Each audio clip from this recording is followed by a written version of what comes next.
Баршаңызға қайырлы күн. Менің тегін онлайн шеберлік сабағыма қош келдіңіздер. Бәр жоғы 2 сағатта дайын болатын мерекелік дастархан әзірлейміз. Ауызда еритін пирожный картошка, пайдалы компот, ерекше тауық етінен лоллипопс және наггетси дайындаймыз.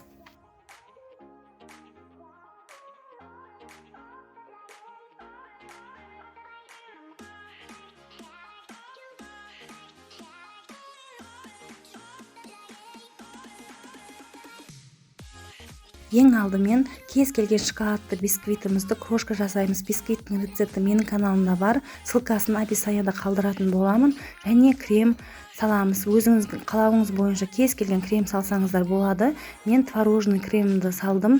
Оның рецепті менің каналымда бар. Оның да рецептін қалдыратын боламын.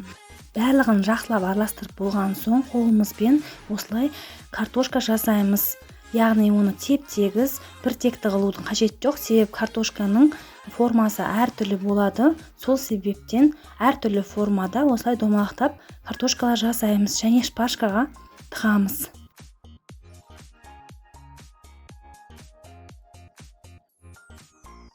Достар, егер сіздер менің каналыма әлі тіркелмеген болсаңыздар, міндетті түрде тіркеліп, қоңыраушаны басып қоюды ұмытпаңыздар. Алдағы уақытта сіздерді әртүрлі рецепттер күтетін болады.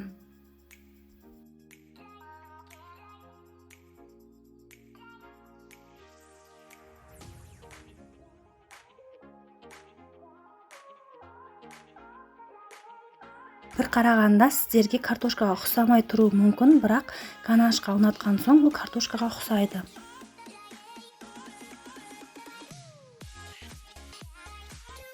Барлығын жасап болған соң морозильникке жарты сағатқа салып аламыз. Ганаш дайындау үшін бізге ақ шоколад, молочный шоколад және сұйық май қажет болады. Ең алдымен ақ шоколадымызды және молочный шоколадымызды бөлек-бөлек микротолқынды пеште ертіп аламыз. Себебі олардың балқу температурасы әртүрлі. Сол себепті бөлек ертіңіздер. Және олардың бәрін бір ұзындау ыдысымызға құйып, барлығын араластырып аламыз. Сол кезде біздің шоколадымыздың шығыны аз болады.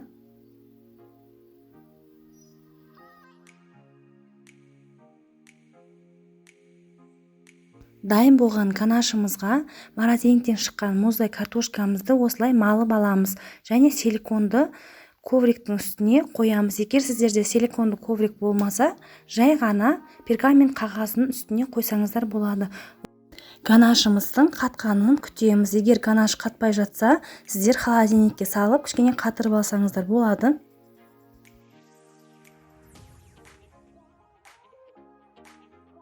Картошкаға ұқсасын деп, осылай какаоны кисточканың көмегімен бетіне жағып шығамыз. Сонан соң шынайы болу үшін шоколадты ерітіп, осылай нүктелер қойып шықсаңыздар, шынайы картошкаға ұқсайды. Міне біздің картошкамыз дайын, ол осындай болып шықты, өте әдемі және шынайы картошкаға қатты ұқсайды деп ойлаймын.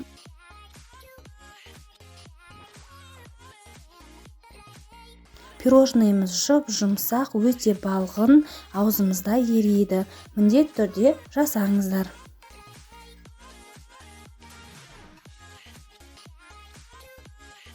Келесі дайындайтынымыз компот. Яғни ыдысымызға 300 грамм кез келген жемісімізді саламыз. Оған 200 грамм құмшекерімізден салып 3 литр судан құямыз. Барлығын қайнатамыз. Қайнаған соң 15 минуттан кейін компотымызды өшіреміз. Мен бұл жерде 200 грамм шие және 100 грамм малина жемісін пайдаландым. Сіздер кез келген жеміс пайдалансаңыздар болады.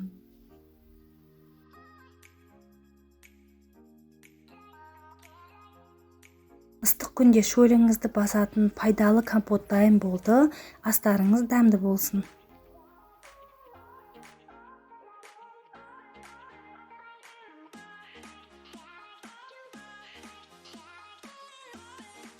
Келесі дайындайтынымыз тауық етінен наггетси. Ол үшін тауықтың төс етін осылай майдалап, видеодағыдай турап аламыз.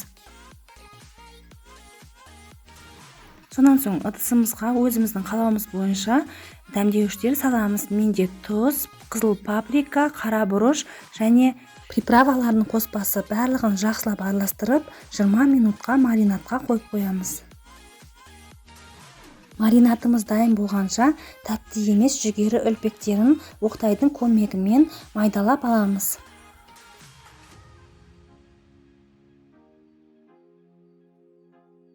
Кляр дайындаймыз. Жұмыртқамызды жарып, венчикпен араластырып аламыз. Сонан соң наггетсіміз ұнға аунатамыз, сосын жұмыртқаға аунатамыз, соңынан жүгері үлпектеріне аунатып дайындап аламыз. Барлығын тура осылай видеодағыдай жасап шығамыз.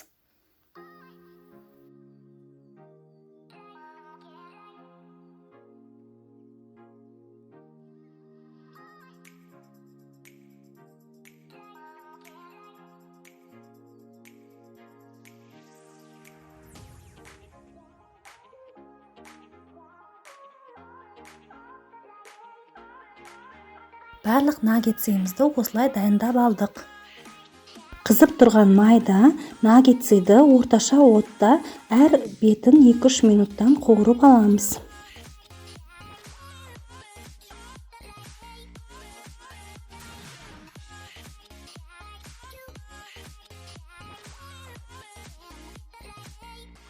Өте дәмді, ерекше қытырлақ наггетсіміз дайын болды. Арасы жақсы піскен, міндетті түрде жасап көріңіздер.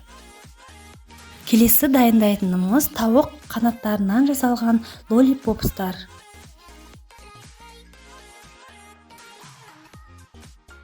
Ол үшін ең алдымен тауықтың қанаттарын жақсылап жуып, салфеткамен сүртіп, осылай 2 бөлікке бөліп аламыз.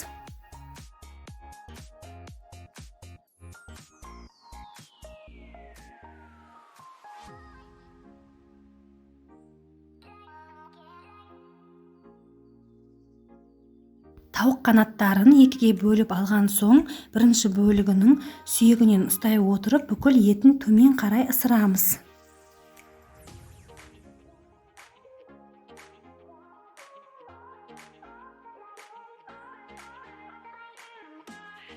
Барлық етін төмен қарай ысырып болған соң, лоллипоп формасын береміз. Яғни домалақтаймыз, төменгі жағы домалақ болу керек. Егер сүйегінде артық еттер бар болса, пышақтың көмегімен осылай алып тастаймыз. Сол кезде әдемі лоллипоптар шығады.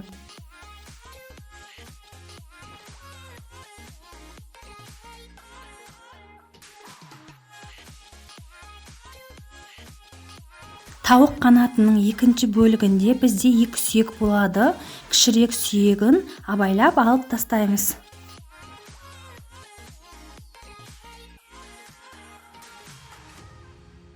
Оның да етін төмен қарай ысырып, лоллипоп формасын береміз.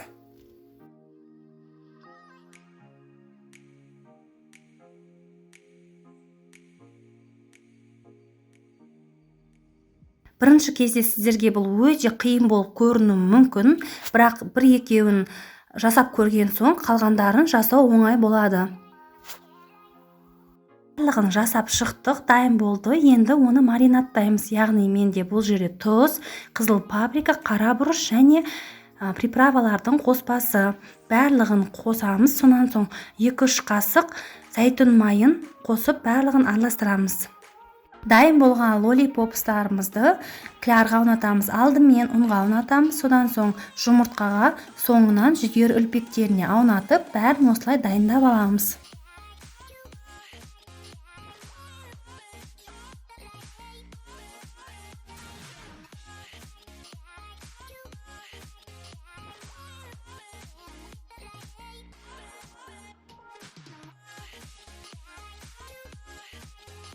Лоллипопстарымызды дайындап болған соң, қызып тұрған майда орташа отта лоллипопстарымызды қызарып, дайын болғанша қуырып аламыз.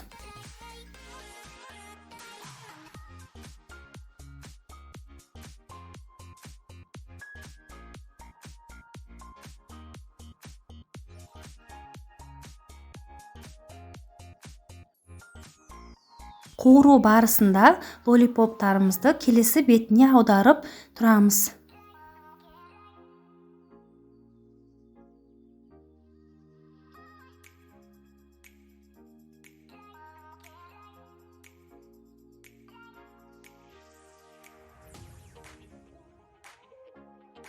Піскен лоллипопстарымызды салфеткаға сүзіп аламыз. сол кезде артық майларының бәрі шығып кетеді.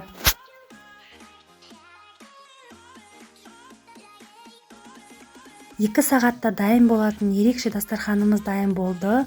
Ол осындай әдемі болып шықты. Кез келген дастарханның көркін ашатыны сөзсіз. Егер сіздерге видео ұнаса лайк басып, пікір қалдыруды ұмытпаңыздар. Сау саламат болыңыздар.